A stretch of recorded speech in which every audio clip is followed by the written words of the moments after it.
Almost 7 years ago, I made my first video promoting the CARES program. Since then, I've been one of the biggest advocates. I've promoted CARES on this channel ever since then. I've encouraged hobbies to participate and even spoke to numerous aquarium clubs in multiple states about starting their own CARES program. But today, that's all changing. You won't be seeing that stuff from me anymore. Stay tuned and we'll talk about it.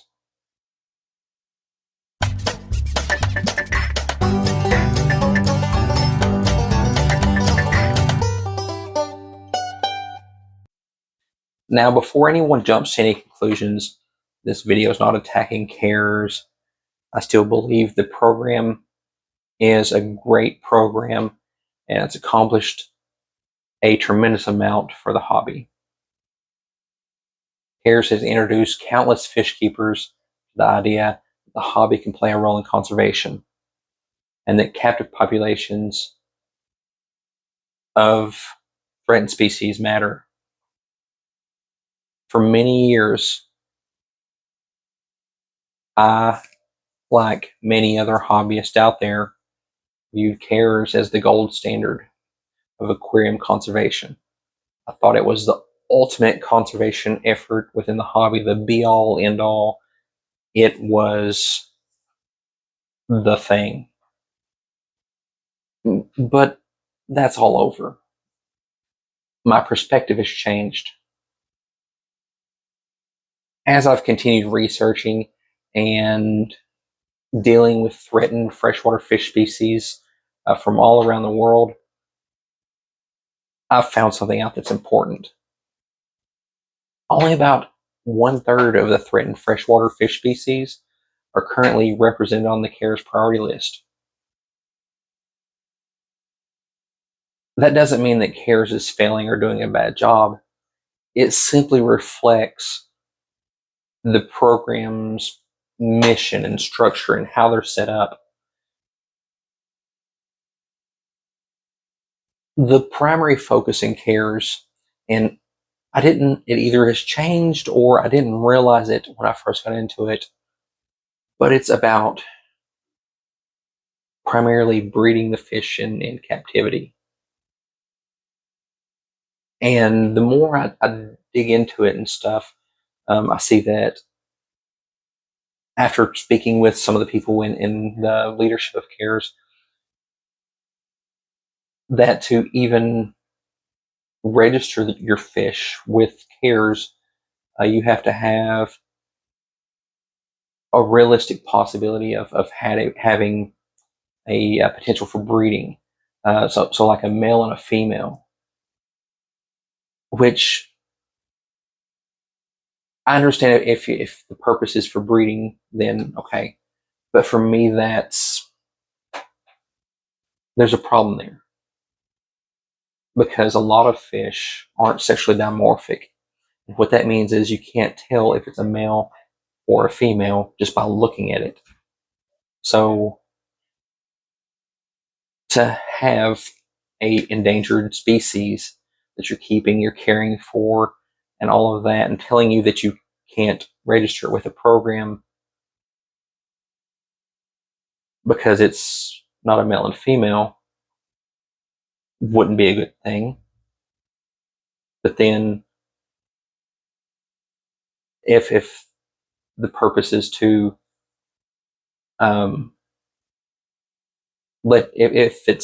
if they're saying yeah, we'll let you register it, just cross your fingers that you got a male and female because there's no way to tell. It's I don't know, it's not the path that I would go for just general conservation. For breeding, I understand.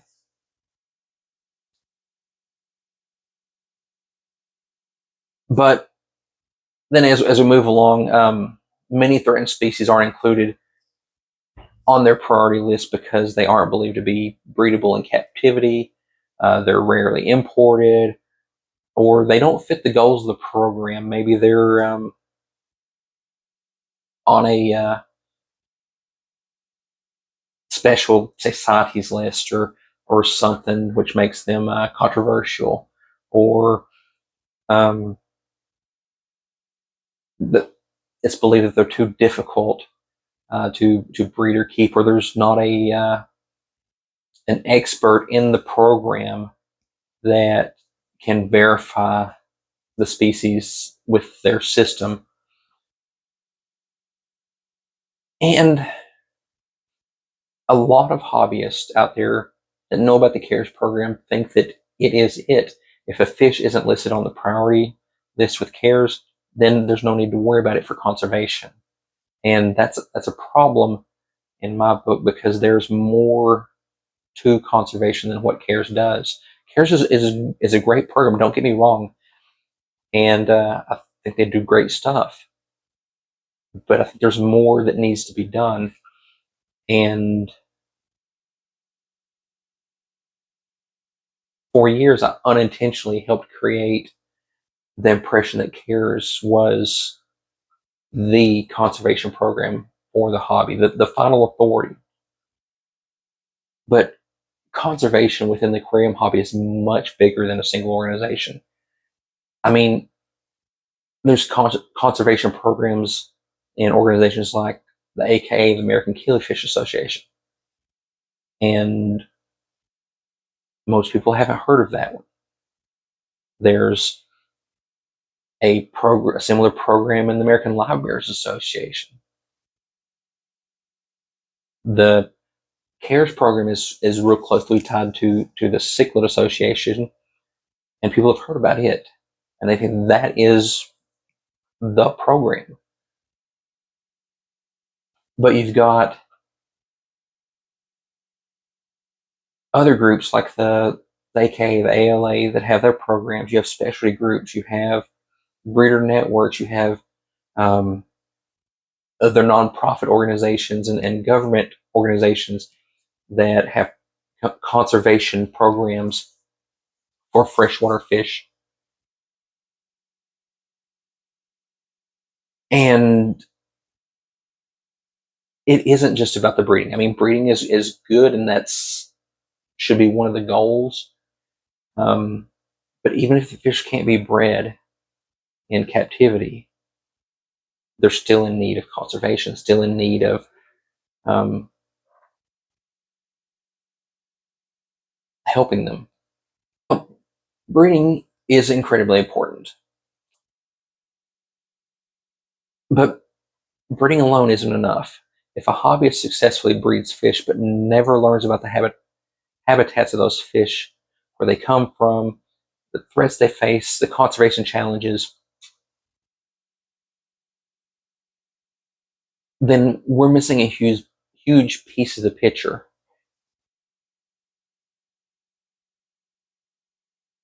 Education matters. Understanding deforestation, pollution, invasive species, habitat destruction, overcollection, climate change, and water management issues all matter. Because ultimately, conservation is about preserving ecosystems, not just maintaining a fish in the aquarium.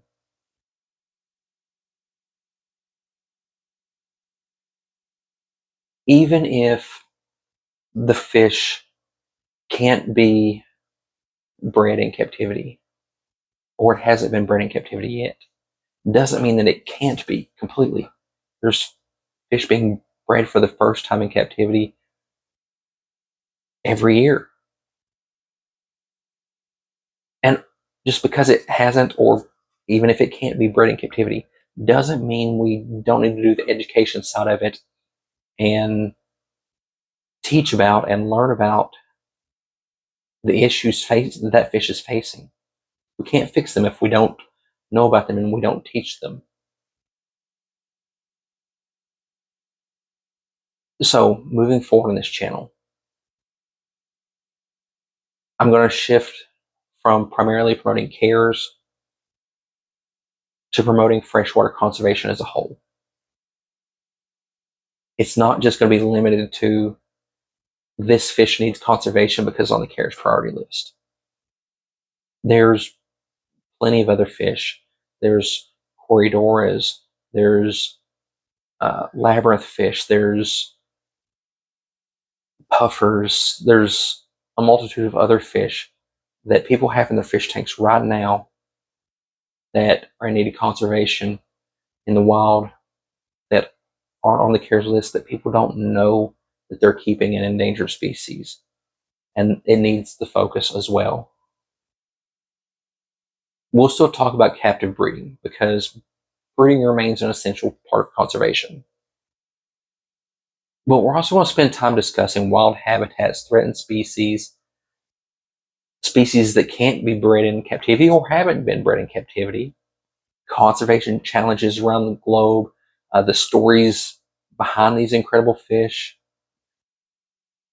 I'm going to highlight programs in other groups, individual like local fish clubs have conservation programs that are independent from the CARES program or ALA program or the AKA program.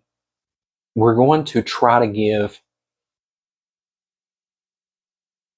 all of the fish the attention they need, not just the ones that one organization has picked out as their priority list. And CARES never said that their list was the be-all, end-all, that it was the final list of the fish that needed conservation. They didn't say that. They never did. And they really have said the opposite. If you look at their website, they don't have, this is the list of conservation fish. No, it says the priority list. So their list of 400, 500 species isn't the complete list of fish that need help. It's the list of the few that they've picked out that they want to work with to promote through their program. So my channel, we're going to go beyond that. Instead of just limiting yourself to that one program, we're going to expand it to other programs. Just because it's not on the CARES list doesn't mean that fish doesn't need help. It could be on the CARES list and not on this other program, or vice versa. There's a ton of fish out there that need our help, and some of them may be in your aquarium right now. And through educating, through this channel here, through me giving talks at aquarium clubs, me talking to leadership at aquarium clubs, and my whole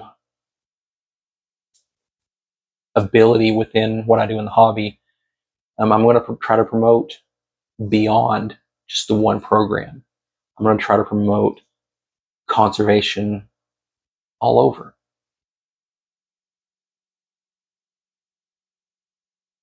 My goal is to help hobbyists understand that every fish has a story. Learning that story can inspire real conservation action. You might not think that you can make a difference in conservation, but you can. Even without owning a fish tank, you can make a difference. And I want to thank everyone and anyone that's involved with the CARES program.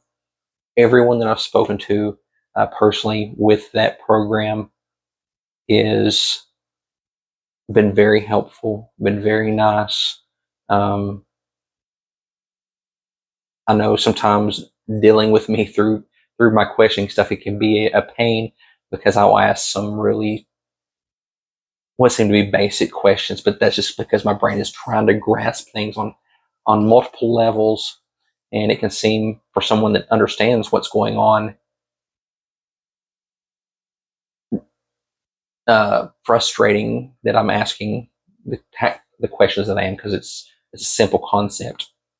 But I want to thank all the people at CARES for putting up with me.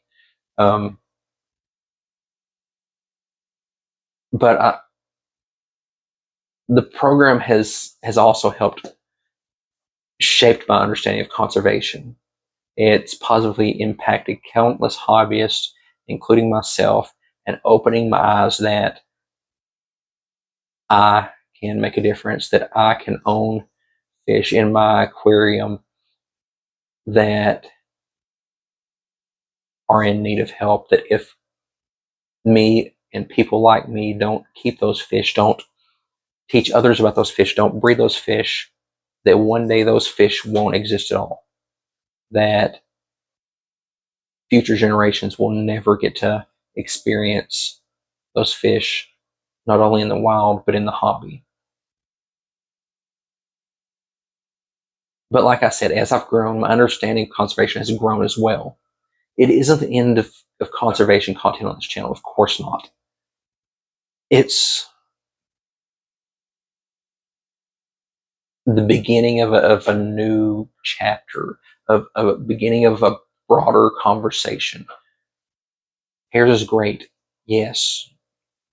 Will I tell people to keep working with cares? Of course, but not like I was doing before.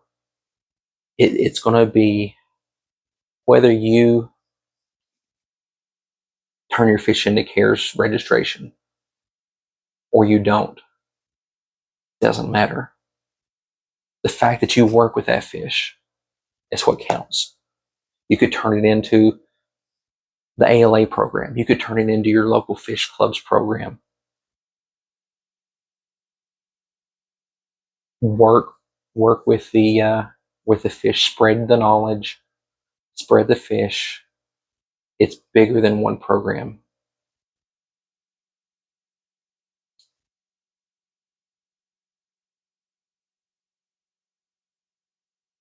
I hope you all will join me for the continuation of this next step in the conservation path of my channel. And just the outlook that I'll be taking and presenting conservation with in the future.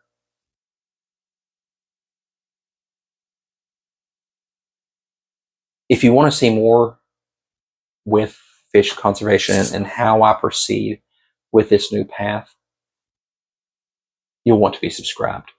And the notification bell will tell you when I've put new stuff out. Yes, the typical YouTube spiel of subscribe, hit the notification bell, all that kind of stuff. But this is just the beginning of where we're going. If you're still watching this, you'll want to see the rest of it. If you have experience with conservation of fish, keeping endangered species, whether they're on the CARES list or the IUCN list or a list through another program somewhere, what's your thoughts on this whole thing? Do you have suggestions for me of paths that I should take this with? I mean, on the comments. Start a discussion down there talking about, did you think that, like me, that the CARES list was the list, that if they're not on that list, they don't need help?